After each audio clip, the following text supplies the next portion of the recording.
lot of time, done a lot of research thinking about this notion of a climate of what I call psychological safety, where you take for granted that, or you remind yourself that it's okay.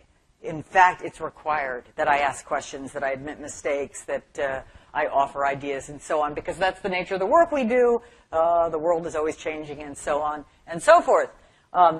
Real data this time. These are from a study of ICUs in 26 different hospitals. Ingrid Nemhard, now a former doctoral student, now a professor at Yale at the medical school, and I studied 1,100 different clinicians in these three categories: physicians, nurses, and respiratory therapists. And they were asked to fill out a survey, a validated measure of psychological safety. It doesn't use the term psychological safety. It tries to assess their propensity to speak up, to ask for help when they need it, and so on and so forth.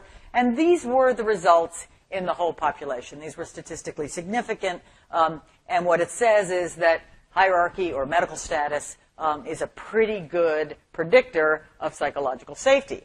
But Ingrid and I didn't stop there. We looked more carefully, unit by unit, and what we found was that this pattern, this downward sloping pattern, was not always present. In some units, it was flat, and that meant flat and high, which of course meant in other units it was far steeper than what we see here.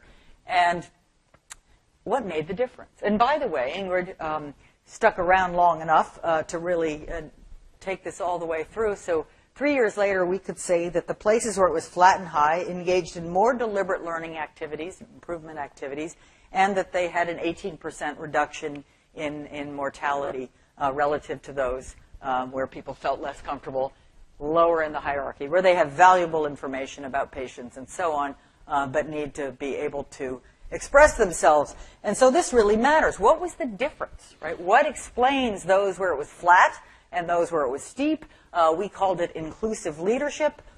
This was, we asked others to rate the leaders. They rated themselves, but we threw those data out because they always rate themselves well, no matter what. Actually, maybe the inclusive leaders don't, but nonetheless, those who had medical directors, bosses of these units, where the leaders were seen by others as accessible, as asking for their input, as essentially aware of humble, aware of their own fallibility, made it possible for others to feel safe. And if you think about it, inclusive leadership does what poor Rodney Rocha did not have, which is it lowers the cost of speaking up. And interestingly, simply because of the proactively inviting input, it raises the cost of silence.